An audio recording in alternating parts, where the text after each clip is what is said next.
Students, আজকের ক্লাসে আবারও তোমাদের সকলকে ওয়েলকাম। আশা করি তোমরা সকলে ভালো আছো এবং সুস্থ আছো। আমি তোমাদের জিওগ্রাফি মেন্টর সুস্মিতা ম্যাম থাকছি তোমাদের সাথে আজকের এই ছোট্ট আলোচনা পর্বে। কিন্তু আজকে আমরা কি বিষয়ে ছোট্ট আলোচনা করব? আজকে আমরা ক্লাস 11 এর আরেকটা খুব গুরুত্বপূর্ণ টপিক মৎস্য সম্পদ মানে ফিশিং রিসোর্স সম্পর্কে আলোচনা করব।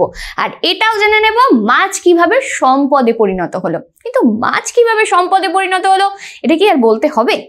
আরেকবার চলো বলে দিই, যখন কোনো বস্তুর কার্যকারিতা থাকবে, উপকারিতা থাকবে, তখনই কিন্তু আমরা তাকে সম্পদ বলে থাকি। কি তাই তো? মনে পড়ছে? এটা কিন্তু আমি বলেছিলাম। কিন্তু যখন কোনো বস্তুর কোনো কার্যকারিতা থাকবে না, তাকে আমরা সম্পদ বলছি না। কিন্তু মাছকে কিন্তু আমরা সম্পদ বলছি। কেন? আমরা হলাম মাছে ভাতে বাঙালি। মাছ ছাড়া বাঙালিরা তেমন চলতে পারে না। কিন্তু তার সাথে মাছকে যেমন খাদ্য হিসেবে গ্রহণ করা হচ্ছে, মাছকে তেমন মানুষের জীবিকা নির্বাহের ক্ষেত্রে কাজে লাগাচ্ছে। এছাড়াও মাছকে কেন্দ্র করে ব্যবসা বাণিজ্য গড়ে উঠছে, মানুষ একটা জায়গা থেকে আরেকটা জায়গায় নিয়ে যাচ্ছে, আমদানি রপ্তানি করছে। তাই মাছ হলো আমাদের ক্ষেত্রে খুব গুরুত্বপূর্ণ একটা সম্পদ। এরপরে আমাদের প্রথমেই জানতে হবে তাই জন্য যে মাছের কি কি অর্থনৈতিক গুরুত্ব আছে। তাই তো? মাছ তো আমরা সম্পদ বলে দিলাম, কিন্তু কেন সম্পদ বললাম তার নিশ্চয়ই একটা অর্থনৈতিক গুরুত্ব থাকবে। একটা ছোট্ট ওয়ার্ড সবসময় মনে রাখবে, সেন্টেন্স বলছি, rich food for poor people. মানে মাছ হলো এমনই একটা সম্পদ যাকে কেন্দ্র করে, মানে এই মাছের মধ্যে আছে প্রোটিন, মাছের মধ্যে আছে ফ্যাট, ভিটামিন, মিনারেল, বিভিন্ন ধরনের পদার্থ। তাই মানুষ কিন্তু মাছকে খাদ্য হিসেবে গ্রহণ করে। তাই মাছের অর্থনৈতিক গুরুত্ব বলতে গেলে প্রথমে একটা পয়েন্ট যেটা লিখতেই হবে, খাদ্যের উৎস। তাই তো? তাহলে চলো লিখে নিই।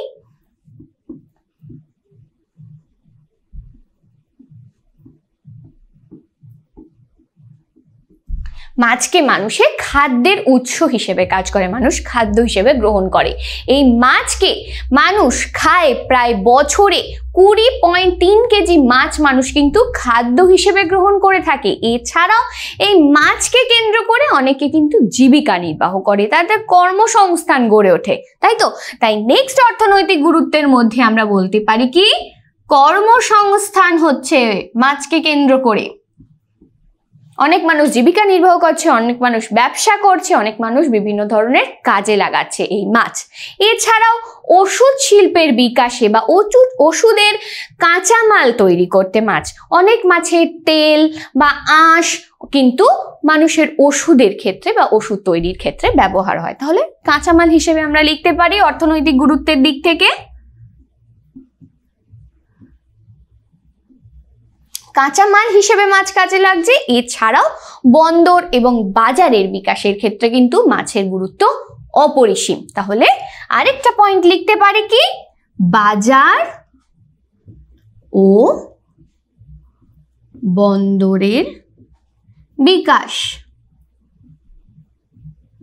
ওকে, তাহলে দেখো মাছের যা যা অর্থনৈতিক গুরুত্ব আমরা কিন্তু এক এক করে জেনে নিলাম। এরপর আমাদের জানতে হবে এই যে মাছ করছি, মাছটাকে কোথা থেকে আহরণ করা যায়। মানে এবারে আমরা জানবো মৎস্য আহরণ সম্পর্কে। মৎস্য আহরণ আমরা কিভাবে করে থাকি তোমরাই আমাকে বলো তো, কমেন্ট সেকশন তো তোমাদের জন্য ওপেনই আছে। মাছকে আমরা দুটো ভাবে আহরণ করে থাকি, একটা মাছ শিকারের মাধ্যমে, আরেকটা হলো মাছ চাষের মাধ্যমে। তাহলে 1 নাম্বার কি লিখবো, মাছ শিকার, এবং সেকেন্ড লিখব মাছ চাষ। মাছ শিকারের মাধ্যমে কেন বলছি, যখন কোনো একটা নির্দিষ্ট জায়গা থেকে আমরা ডিরেক্টলি মাছটাকে সংগ্রহ করছি, সেটা পুকুর, নদী, নালা, খাল, বিল, আমি সেখান থেকেই সংগ্রহ করছি। অনেক মানুষ তাদের নিজস্ব জীবিকা নির্বাহের ক্ষেত্রে কাজে লাগে, মানুষের নিজেদের খাবারের জন্য কাজে লাগে। মাছ শিকার হচ্ছে কোনো একটা জায়গা থেকে যখন আমি ডিরেক্টলি মাছটাকে সংগ্রহ করছি। আর মাছ চাষ কোনটা, কৃত্রিম ভাবে যখন আমি কোনো মাছের ডিম ফুটিয়ে সেখানকার প্রজনন ঘটিয়ে মাছের আমি সেখান থেকে মাছকে উৎপাদন করছি বা মাছ আহরণ করছি, তখন সেটাকে বলা হয় মাছ চাষ, মাছ চাষ কিন্তু বেশিরভাগ সময় কৃত্রিম ভাবে হয়ে থাকে। তাহলে মৎস্য আহরণের দুটো পদ্ধতি কি হলো? মৎস্য শিকার এবং মৎস্য চাষ। এর থেকে এই মৎস্য শিকার এবং মৎস্য চাষ যখন উঠলো, আমি আরেকটা টার্মের কথা বলবো, সেটা হলো অ্যাকুয়াকালচার।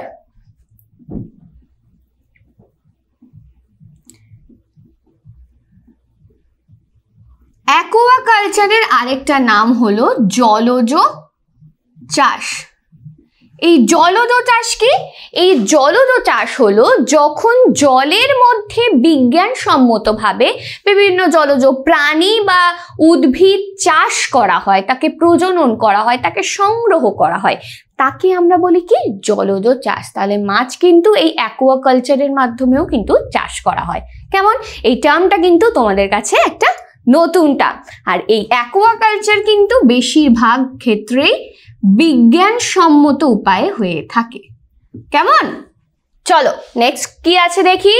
মাছ শিকার সম্পর্কে জানবো। মৎস্য আহরণ জানলাম, মাছ কিভাবে অর্থনৈতিক গুরুত্ব হিসেবে দাঁড়াচ্ছে সেটা জানলাম। এবার আমরা জানবো মাছ শিকার সম্পর্কে। মাছ শিকার দুভাবে হয়ে থাকে, আমরা সকলেই জানি। একটা কি? জীবিকা সত্তা ভিত্তিক মাছ শিকার, আরেকটা হলো বাণিজ্য ভিত্তিক মাছ শিকার। তাহলে একটা লিখি যে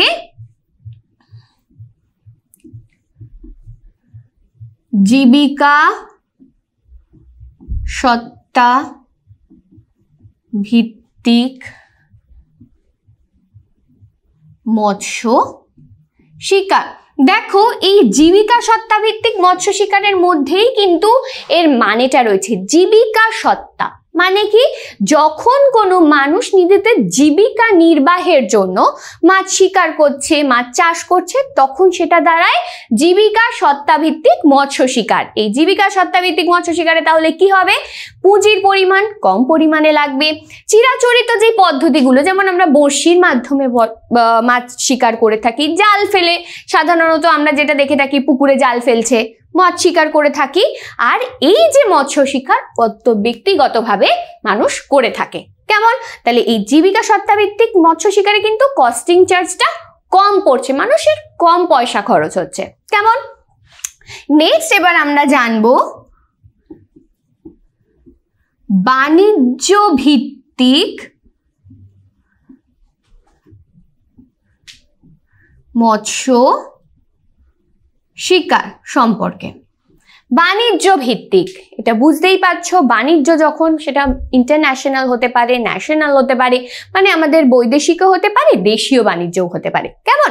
এই বাণিজ্য ভিত্তিক মৎস্য শিকারে তাহলে কি হবে? প্রচুর পরিমাণে মূলধন লাগবে, প্রচুর পরিমাণে মূলধন লাগবে, বাণিজ্য হবে, তার জন্য লাগবে অত্যাধুনিক বিভিন্ন ধরনের যন্ত্রপাতি লাগবে, হিমাগার লাগবে, সেগুলোকে স্টোর করে রাখার জন্য। তাই বোঝাই যাচ্ছে যে এই বাণিজ্য ভিত্তিক মৎস্য শিকার কিন্তু অত্যন্ত খরচা সাপেক্ষ। তাহলে আমরা জেনে নিলাম যে মৎস্য শিকারকে আমরা দুটো ভাগে ভাগ করলাম, জীবিকা সত্তা ভিত্তিক মৎস্য শিকার এবং বাণিজ্য ভিত্তিক মৎস্য শিকার। তাহলে চলো নেক্সট এবার জেনে নেব মৎস্য শিকার ক্ষেত্র সম্পর্কে। আমরা জানলাম মৎস্য শিকার ভিত্তিক কিভাবে মাছটা শিকার করব সেটা। এবার ক্ষেত্রটাও জেনে নিতে হবে। নিশ্চয়ই দুটো পোর্শনে ভাগ করা হবে। একটা হলো অভ্যন্তরীণ বা অন্তর্দেশীয় মৎস্য শিকার ক্ষেত্র, আরেকটা কি থাকবে তাহলে? সামুদ্রিক মৎস্য শিকার ক্ষেত্র। অভ্যন্তরীণ এবং আমাদের অন্তর্দেশীয় মৎস্য শিকার ক্ষেত্রের মধ্যে থাকবে অভ্যন্তরীণ বা অন্তর্দেশীয় মৎস্য শিকার ক্ষেত্র এবং আরেকটা থাকবে সামুদ্রিক মৎস্য শিকার ক্ষেত্র। ঠিক আছে, অভ্যন্তরীণ মৎস্য শিকার ক্ষেত্রের মধ্যে তাহলে কি কি থাকবে? পুকুর থাকবে, নদী নালা থাকবে, পুকুর থাকবে, হ্রদ থাকবে, এই যে বিভিন্ন ধরনের জলাশয়গুলো কিন্তু এই অভ্যন্তরীণ বা অন্তর্দেশীয় মৎস্য শিকার ক্ষেত্রের মধ্যে থাকবে। আর সামুদ্রিক মানে বুঝতেই পারছো, সেখানে নিশ্চয়ই সমুদ্র থাকবে, মহাসাগর থাকবে, যেটার মধ্যে আমি উদাহরণ হিসেবে বলতে পারি আটলান্টিক মহাসাগর, আমাদের ভারত মহাসাগর, বঙ্গোপসাগর, প্রশান্ত মহাসাগর, এগুলো হলো আমাদের সামুদ্রিক মৎস্য শিকার ক্ষেত্রের উদাহরণ। চলো নেক্সট কি আছে আলোচনা করা যাক। অভ্যন্তরীণ মৎস্য শিকার ক্ষেত্র সম্পর্কে এবার এক এক করে জেনে নেব। এই যে আমি উদাহরণগুলো দিলাম, পুকুর, নদী, নালা, খাল, বিল, হ্রদ, এগুলো হলো আমাদের অন্তর্দেশীয় মৎস্য শিকার ক্ষেত্র বা অভ্যন্তরীণ মৎস্য শিকার ক্ষেত্রের উদাহরণ। এবার অন্তর্দেশীয় বা অভ্যন্তরীণ মৎস্য শিকার ক্ষেত্র কি হবে, স্বাভাবিকভাবে বুঝতে পারছো, সেটা একটা নির্দিষ্ট ব্যক্তিগত বা সংস্থার মালিকানাধীন থাকবে, মানে সেই জিনিসটা হবে নির্দিষ্টভাবে ব্যক্তিগত, তাই তো? ব্যক্তিগত হবে অভ্যন্তরীণ মৎস্য শিকার ক্ষেত্র। এছাড়াও কি সেই মৎস্য শিকার ক্ষেত্র থেকে স্থানীয় মানুষ আগে চাহিদা পূরণ করবে, তাই স্থানীয় মানুষের চাহিদা পূরণ করবে এই অভ্যন্তরীণ মৎস্য শিকার ক্ষেত্র। নেক্সট কি হবে, স্থানীয় মানুষের চাহিদা পূরণ, স্থানীয় মানুষের চাহিদা পূরণ করবে এই অভ্যন্তরীণ মৎস্য শিকার ক্ষেত্র। তাছাড়া কি হবে, স্বল্প মূলধন বিনিয়োগ করতে হবে, বেশি মূলধন বিনিয়োগ করতে হবে না, কারণ সেটা একটা ছোট জায়গার মধ্যে সীমাবদ্ধ থাকবে। তাহলে স্বল্প মূলধন বিনিয়োগ হবে অভ্যন্তরীণ মৎস্য শিকার ক্ষেত্রের অপর আরেকটা বৈশিষ্ট্য। এছাড়াও এখানে মাছ ধরার পদ্ধতিগুলো এক্ষুনি বললাম, সেগুলো হবে চিরাচরিত পুরনো পদ্ধতি, মানে বড়শির মাধ্যমে, জালের মাধ্যমে মাছ ধরা হবে। কেমন? তাহলে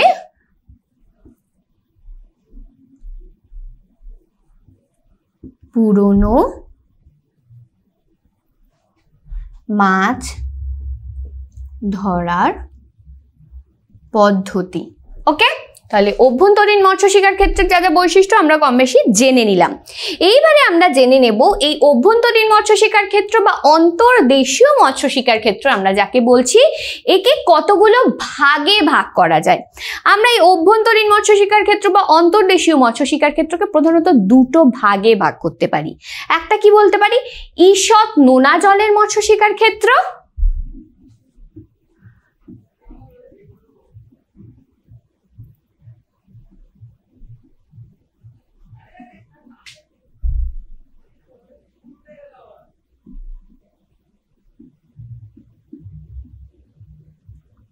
ঈষৎ নোনা জলের মৎস্য শিকার ক্ষেত্র। আরেকটা আমরা সকলেই জানি, সেটা হলো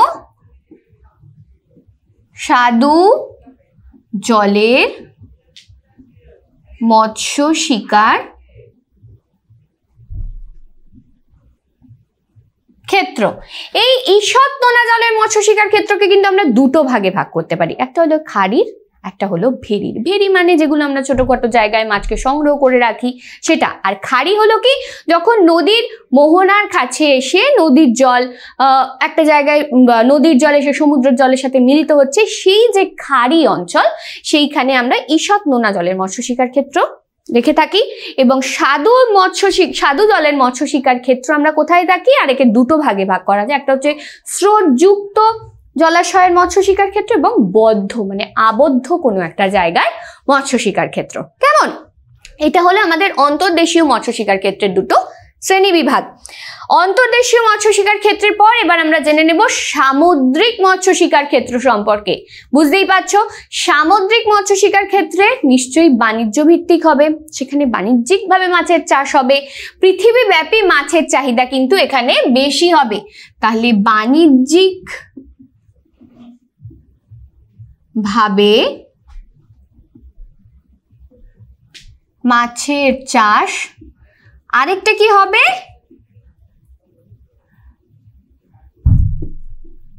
পৃথিবীব্যাপী মাছের চাহিদা বেশি থাকবে।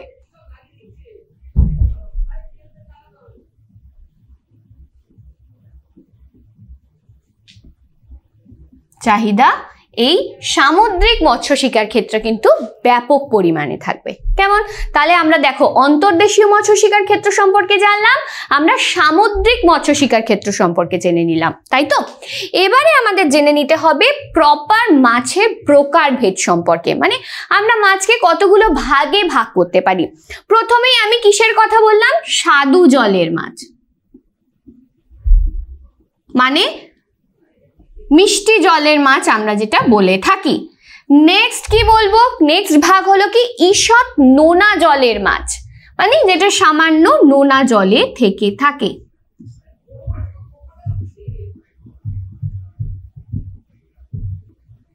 স্বাদু জলের মাছ, ঈষৎ নোনা জলের মাছ, লবণাক্ত জলের মাছ এবং উভয় জলের মাছ।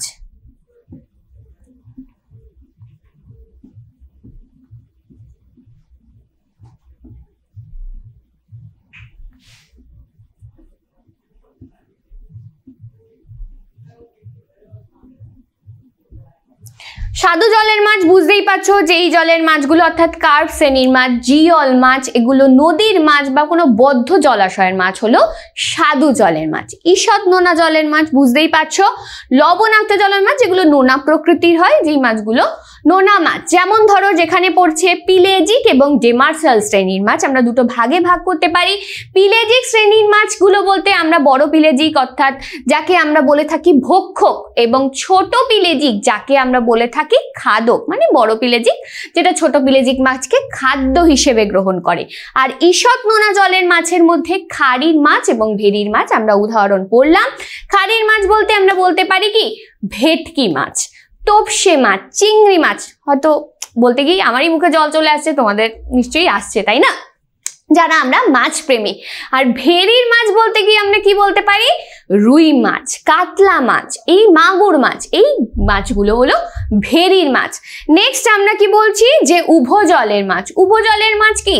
যেই মাছগুলো মিষ্টি জলেও থাকে আবার নোনা জলেও থাকে। মানে অনেক সময় মাছেরা হয় যে নোনা জলে যেই মাছগুলো থাকে তারা মিষ্টি জলে গিয়ে ডিম পাড়ে, ইলিশ। আবার অনেক সময় মিষ্টি জলের মাছ আবার নোনা জলে গিয়ে ডিম পাড়ে, তেমন। আর এদেরকে বলা হয় উভজলের মাছ। নেক্সট এবার চলো আমরা আলোচনা করব অন্তর্দেশীয় মৎস্য আহরণ পদ্ধতি সম্পর্কে। অন্তর্দেশীয় মৎস্য আহরণ পদ্ধতির মধ্যে আমরা কি কি বলতে পারি? সেখানে নিশ্চয়ই থাকবে জাল পদ্ধতি, পুরনো পদ্ধতির জাল পদ্ধতি থাকবে, বড়শির মাধ্যমে পদ্ধতি থাকবে। তাহলে প্রথম কি লিখবো? জাল পদ্ধতি।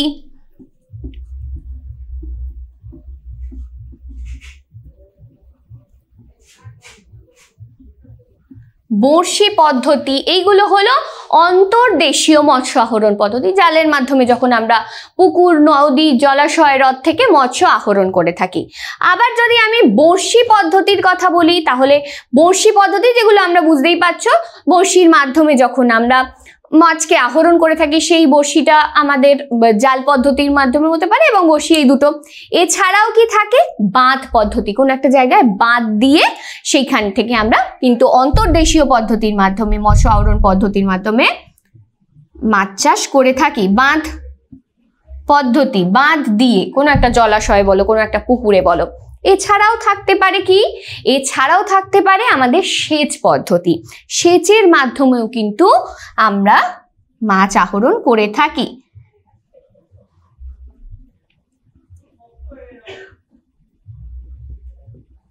এগুলো হলো আমাদের অন্তর্দেশীয় মৎস্য আহরণ পদ্ধতি। এইবারে সামুদ্রিক মৎস্য আহরণ পদ্ধতি সম্পর্কে জানার আগে আমাদের কিছু জিনিস জেনে নিতে। সমুদ্র বিশাল এরিয়া, তাই তো?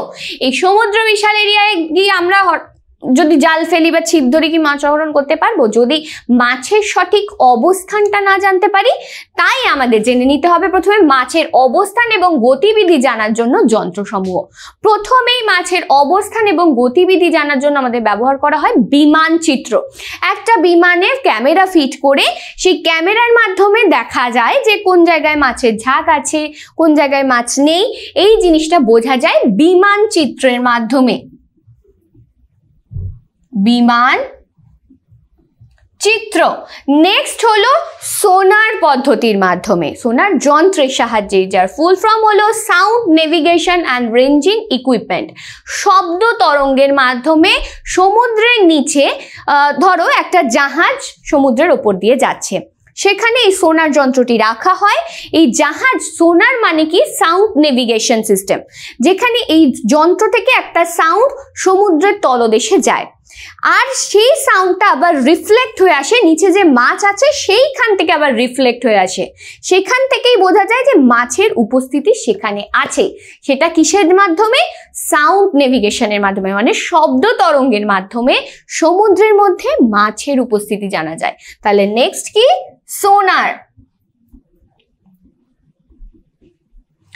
আরেকটা কি পদ্ধতি? র্যাডার পদ্ধতি, যার full form radio detection and ranging. এই রেডিও ডিটেকশন অ্যান্ড রেঞ্জিং হচ্ছে এই জিনিসটা জানা যায় আমরা এটা কি নিচে উল্লম্ব বরাবর জানি, আর রেডিও অ্যাক্টিভিটির মাধ্যমে বা রেডিও তরঙ্গের মাধ্যমে অনুভূমিকভাবে যদি, মানে মাছের সমুদ্রের সমান্তরালে যদি কোনো মাছের উপস্থিতি থাকে, সেটা আমরা র্যাডার পদ্ধতির মাধ্যমে জেনে থাকি। র্যাডার, এই পদ্ধতির মাধ্যমে আমরা মাছের অবস্থান, মাছের গতিবিধি এগুলো জেনে থাকি। এছাড়াও ইকো রেঞ্জারের সাহায্যে মাঝারি ধরনের মাঝারি মাছের উপস্থিতি আমরা সমুদ্রের মধ্যে লক্ষ্য করে থাকি ইকো রেঞ্জের সাহায্যে।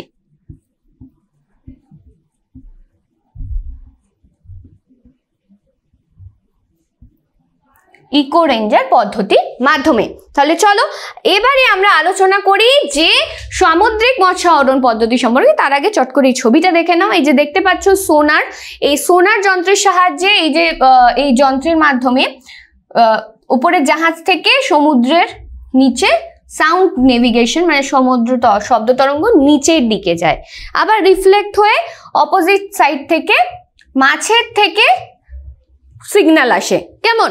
আর এই র্যাডারের সাহায্যে অনুভূমিকভাবে রেডিও তরঙ্গ মাছের দিকে যায়, আবার অপোজিট থেকে মাছের থেকে রেডিও তরঙ্গ উপস্থিত লক্ষ্য করা যায়। এই সোনার এবং র্যাডার হলো দুটো আলাদা পদ্ধতি, একটা হলো শব্দ তরঙ্গের মাধ্যমে জানা যায়, আরেকটা হলো রেডিও তরঙ্গের মাধ্যমে জানা যায়। তাহলে চলো এবার দেখে নিই যে সমুদ্রে মৎস্য আহরণ পদ্ধতি বলতে আমরা কি বুঝি। সমুদ্রে আমরা কি কি ভাবে আমরা মৎস্যকে আহরণ করতে পারি। প্রথমেই বলতে হবে লং লাইন পদ্ধতির কথা। লং লাইন পদ্ধতি হলো, লিখবো আমি লং লাইন পদ্ধতি।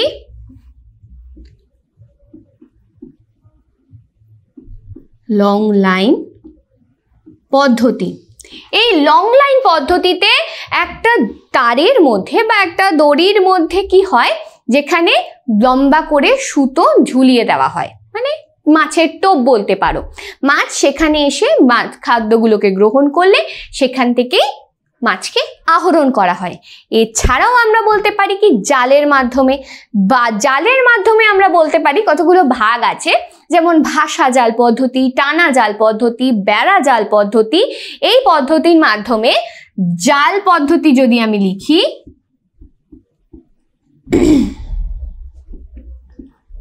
এই জাল পদ্ধতির মাধ্যমে ধরো কোনো একটা জায়গায়, মানে সমুদ্রের তরঙ্গে জাহাজে করে জালটা টেনে নিয়ে যাওয়া হলো, ভাসিয়ে ভাসিয়ে মাছগুলো সেখানে আবদ্ধ অবস্থায় থাকলো, সেটা হলো ভাসা জাল পদ্ধতি বা টানা জাল পদ্ধতি আমরা বলতে পারি। আবার বেড়ার আকারে দুদিকে দুটো জাহাজ রইলো, একটা জালের সাথে একটা জাল দুদিকে দুটো জাহাজের সাথে কানেক্টেড, বেড়ার মতো করে টানতে টানতে নিয়ে গেল। আবার বড়শি পদ্ধতি আমি তোমাদেরকে বললাম, বড়শির মতো সৃষ্টি করে। ফাঁদ পদ্ধতি আছে, ফাঁদ পদ্ধতির মাধ্যমে আমরা পিলেজিক শ্রেণীর মাছ যেমন হেরিং, ম্যাকারেল এইগুলোকে সংগ্রহ করি। ভাসা জাল পদ্ধতির মাধ্যমে আমরা হেরিং, ম্যাকারেল, সার্ডিং এই পিলেজিক মাছকে সংগ্রহ করে থাকি। টানা জাল পদ্ধতির মাধ্যমে কড, হ্যালিবার্ট, ডেমার্শাল, হেক এই বিভিন্ন ধরনের প্রজাতির মাছকে আমরা সংগ্রহ করে থাকি। তাহলে লং লাইন অর্থাৎ জাল, আমরা বড়শি পদ্ধতি বলতে পারি, জাল পদ্ধতি, এবং আরেকটা কি বললাম, ফাঁদ পদ্ধতির মাধ্যমে আমরা কিন্তু মাছ সংগ্রহ করে থাকি সমুদ্র থেকে। এবার দেখো এতক্ষণ ধরে আমরা জেনে নিলাম মাছ কিভাবে আহরণ করব, মাছ কিভাবে কি করব, পদ্ধতিগুলো জেনে নিলাম। তার সাথে এটাও তো জেনে নিতে হবে মাছকে কিভাবে সংরক্ষণ করে রাখবো, তাই তো? মাছ সংরক্ষণ না করে রেখে রাখলে মাছ তো একটা টাইমের পর শেষ হয়ে যাবে, তাই তো? তাই জন্য মাছ সংরক্ষণের ক্ষেত্রে প্রথমেই আমাদের বিভিন্ন ধরনের আইনি পদক্ষেপ গ্রহণ করতে হবে। তাহলে আইনি ব্যবস্থা নিতে হবে। নেক্সট কি করতে হবে? যথেচ্ছভাবে মাছ শিকার বন্ধ করতে হবে। এই যে মাছ আছে বলেই আমি শিকার করে যাচ্ছি সেই জায়গা থেকে, সেটা বন্ধ করতে হবে। নেক্সট কি? যথেচ্ছভাবে মৎস্য শিকার বন্ধ করতে হবে। তার সাথে আর কি করতে হবে? জলকে পরীক্ষা নিরীক্ষার মাধ্যমে রাখতে হবে, যাতে মাছ প্রতিপালনে সুবিধা হয় আর মাছের কোনো অসুবিধা না হয়। তাহলে জল পরীক্ষা করতে হবে। জলদূষণ কমাতে হবে, জলদূষণ প্রতিরোধ করতে হবে, তাই তো? তাই এই বিভিন্ন ধরনের পদক্ষেপের মাধ্যমে আমাদের মাছকে সংরক্ষণ করা অবশ্যই জরুরি, কারণ আমাদের ভবিষ্যৎ প্রজন্ম, আমাদের নিজেদের জন্য মাছকে সংরক্ষণ করা কিন্তু অত্যন্ত আবশ্যক। তাহলে দেখো, এই মৎস্য সম্পদ সম্পর্কে ছোট্টখাট্ট আমাদের একটা কনসেপ্ট কিন্তু ক্লিয়ার হলো, কিন্তু আরো যদি কনসেপ্ট ক্লিয়ার করতে চাও তাহলে আমাদের কি করতে হবে? অবভিয়াসলি টিউটোপিয়া লাইভ ক্লাসে, আমার ক্লাসে জয়েন করতে হবে। সেখানে আমি থাকছি তোমাদের সাথে জিওগ্রাফি মেন্টর সুস্মিতা ম্যাম। সেখানে সমস্ত রকম প্রশ্নোত্তর আলোচনা বলো, সেখানে সমস্ত রকম ডাউট ক্লিয়ারিং বলো, আমার সাথে সরাসরি আলোচনা করতে পারবে তোমরা টিউটোপিয়া লাইভ ক্লাসে। তাহলে ঝটপট করে, দেরি না করে ডাউনলোড করে ফেলো না টিউটোপিয়া লাইভ অ্যাপটা। এবং তাহলে আজকের ক্লাসটা আমি এই পর্যন্তই রাখছি। পরবর্তী ক্লাসে আবারও দেখা হচ্ছে ছোট্ট কোনো একটা কনসেপ্টের সাথে। ততক্ষণের জন্য ভালো থেকো, সুস্থ থেকো, পড়াশোনা চালিয়ে যাও খেলাধুলার সাথে। টাটা।